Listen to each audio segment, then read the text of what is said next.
안녕하세요. 저는 오늘 제가 최근에 겪은 정말 말도 되지 않는 일을 말씀드리려고 합니다. 아마 많은 분들이 안 믿으실 수도 있을 만큼 드라마나 영화에서나 나올 법한 소재이지요. 하지만 제가 그걸 겪었고 너무 속상한 마음에 이렇게 말씀을 드리게 됐어요. 우선 저는 32살 여자입니다. 결혼을 한 지는 1년이 조금 넘었고요. 남편은 저보다 2살 연하입니다. 제 친구의 지인 소개로 해서 우연히 만나게 되었고 2년 정도 연애를 하다가 결혼을 하게 되었어요.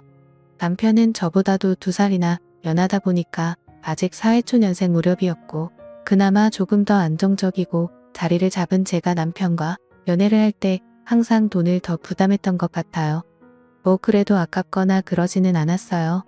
그만큼 남편을 사랑했으니까요. 남편은 저보다 미이가 어렸지만 일찍 어려서 아버님이 돌아가셨어서 철이 빨리 들었다고 할 만큼 무척이나 성숙하고 마음까지 넓은 남자였죠. 그렇기에 저보다 돈을 좀 못 벌고 했어도 그동안 만났던 남자들보다 훨씬 사랑한 마음이 컸고 그래서 결국 결혼을 하게 됐답니다. 결혼을 할 때도 남편 쪽에서 시어머니는 저를 반대하실 이유도 없었고 너무 쉽게 승낙을 받았지만 저희 집 부모님은 저희 남편을 상당히 못마땅해 하셨습니다. 부모님이 한 분이 안 계신다는 것도 좋게 보지 않으셨고 형편이 좋지 못하다는 거나 나이가 어리다는 것 그리고 남편이 직장은 다니지만 그렇게 자랑할 만한 직장은 아니고 어떻게 보면 변변찮은 직장이었기에 저희 부모님은 정말 많은 반대를 하셨지요. 하지만 자식은 부모 없다고 하죠. 저희 부모님도 결국에는 제 뜻을 따라주셨고 결국 결혼을 하게 됐답니다. 결혼 비용은 당연히 제가 더 많이 부담했고요. 저희 집 형편도 그렇게 넉넉한 건 아니지만 남편 쪽보다는 확실히 조금 더 여유가 있는 상황이었고 저 또한 그동안 일을 하면서 허는 곳에 돈을 쓰지 않고 차곡차곡 돈을 모았기에 제 또래 사람들보다는 모아둔 돈이 있었거든요. 그래서 대출을 좀 꺼서 저희 쪽에서 거의 다 내고 집은 제 명의로 해서 결혼을 했답니다. 이건 남편과 저와의 기본적인 설명이고요. 이제 제 여동생 이야기를 꺼내야 될 것 같네요. 저는 형제 중 여동생 하나 있어요. 여동생은 저랑 5살 차이가 나죠. 저랑은 완전히 정반대의 스타일이랍니다. 여자들끼리 흔히 여우라는 표현을 많이 쓰잖아요. 딱 저희 동생이 그런 스타일이에요. 질투심도 엄청 많고 어렸을 때부터 부모님 사랑을 독차지하고 싶어서 저에게 피해를 주면서까지 몹쓸 행동도 참 많이 하는 아이죠. 그에 비해 저는 여우보다는 곰 같은 스타일이라 동생이 그런 행동을 해도 알면서도 그냥 당해졌던 것들이 정말 많고 그냥 그런 모습도 귀여워 보였답니다. 그리고 나이가 먹으면 바뀔 거라 생각했죠. 하지만 여동생은 나이가 먹을수록 더 철이 없어졌고 자기 멋대로였어요. 어렸을 때부터 남자친구를 사귀기 시작해서 톡하면 거짓말치고 집에 들어오지 않는 게 일상이었고 그래서 부모님 속도 많이 썩이고 대학교 가서는 남자를 잘못 만나서 애를 가진 적까지 있습니다. 그때 저희 집은 정말 난리가 났었죠. 고작 20살 애가 그것도 자기랑 동갑내기인 남자랑 사고로 애를 만들어 왔으니까요. 부모님은 기가 찼고 그럼에도 저희 여동생은 조금의 미안한 기색도 없이 오히려 당당하게 그냥 지금 결혼하면 되지 않냐며 자기 인생이라며 오히려 부모님께 대들었었죠. 전 그때도 동생을 데리고 나가서 조용히 이야기를 하면서 이 아이의 말도 되지 않는 이야기를 최대한 들어주면서 달래주고 결국에 아이를 포기하게 했지요. 그리고 이 아이의 남자친구도 제가 만나서 다시는 저의 동생을 만나지 않겠다는 화번까지 들었습니다. 저 또한 정말 너무나 화가 나고 동생한테 실망했지만 저의 부모님까지 동생한테 등을 돌린 마당에 저라도 동생의 이야기를 들어주고 최대한 이 아이의 편이 되어줘야 한다고 생각했어요. 그렇지 않으면 정말 막무가내로 살아야 하는 아이였으니까요. 여튼 그런 큰 사건도 겪었지만 그때 잠시 조금 철이 들었다는 착각만 들었을 뿐 동생은 계속해서 철 없이 막무가내로 생활했어요. 성적도 좋지 않아서 지방에 있는 전문대를 들어갔었는데 거기서도 간신히 졸업을 하고 나와서 거의 1년 가까이는 부모님에게 용돈을 받으며 매일 술을 마시고 남자를 만나며 살다가 돈이 부족하면 저에게도 항상 용돈을 달라고 조르고 결국 제가 동생 손을 부여잡고 동생에게 진지하게 말을 한 후에야 직장에 들어갔습니다. 사무직 일을 하는 직장이 아니고 그냥 매장 관리 쪽에서 직원으로 들어갔죠. 별거 아닌 거였지만 전 그래도 동생이 이제야 자기 힘으로 뭘 한다는 것을 기뻤어요. 여튼 그렇게 이 아이도 조금은 달라지고 있구나라는 생각이 들 무렵 저는 연애를 하기 시작했고 당시 남편에게도 제 여동생을 소개시켜줬었죠. 결혼까지 생각한 사이였으니까 당연히 제 여동생을 보여준 것이었고 여동생은 저희 남편을 되게 좋아했어요.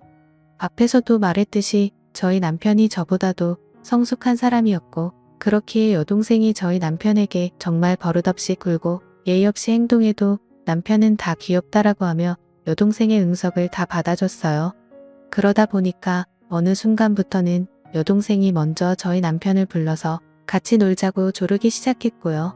저는 그래도 여동생이 저희 남편을 좋아하고 잘 따르는 것에 안도를 하고 남편 또한 여동생을 정말 귀여운 동생이라고 생각하는 것이 보여서 결혼 전부터 셋이 종종 모여서 많이 놀았습니다.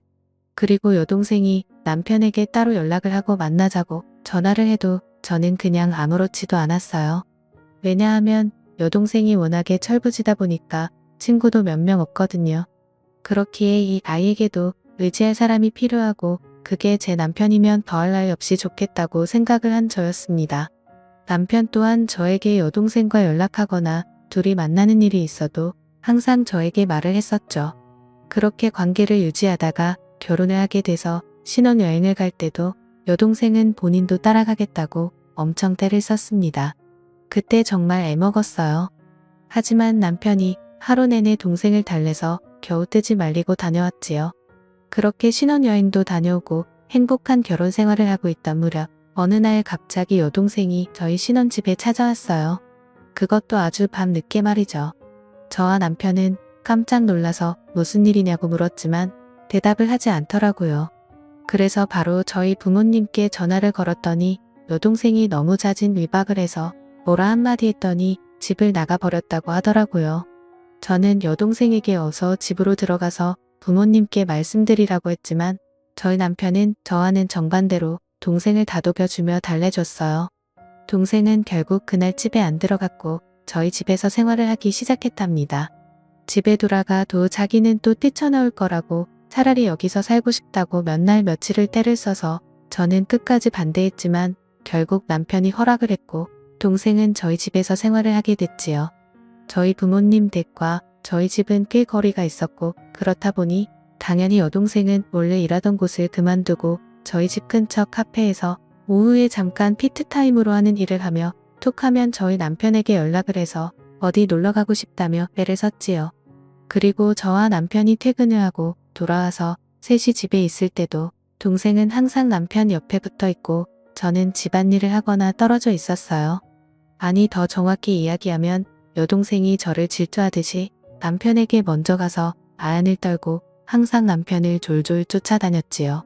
저는 이런 여동생의 모습에 화가 나기도 해서 남편에게 가끔씩 투정을 부린 적도 있지만 남편은 제 여동생이 어렸을 때 그런 큰일도 겪었다는 거에 안타깝게 생각한다면서 저의 투정보다는 항상 여동생을 더 먼저 신경 쓰기 시작했지요. 그리고 저도 여동생을 견제한다는 게 뭔가 말이 안 되고 제 스스로 웃기기도 해서 그냥 신경을 쓰지 않으려고 노력했답니다. 그러던 중에 제가 잠깐 3박 4일로 출장을 가야 될 일이 생겼었어요.